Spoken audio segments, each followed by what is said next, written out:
ये त्वेतदभ्यसूयन्तः नानुतिष्ठन्ति मे मतं సర్వజ్ఞానవిమూఢాంస్తాన్ విద్ధి నష్టానచేతసః.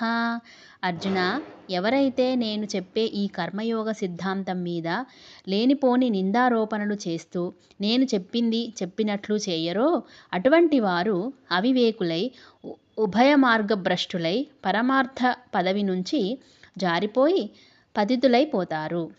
సదృశం చేష్టతే స్వస్యాః ప్రకృతేర్జ్ఞానవానపి ప్రకృతిం యాంతి భూతాని నిగ్రహః కిం కరిష్యతి. శాస్త్రజ్ఞానం కలవారు కూడా తమ పూర్వజన్మ సంస్కారానికి కట్టుబడి ప్రవర్తిస్తూ ఉంటారు. ఎందుకంటే మానవులంతా పూర్వ సంస్కారం వల్ల లభించే స్వభావాన్నే పొందుతూ ఉంటారు. అటువంటి వారి మీద ధర్మశాస్త్రాదులు చేసే శాసనం ఏమీ పనిచేయగలదు.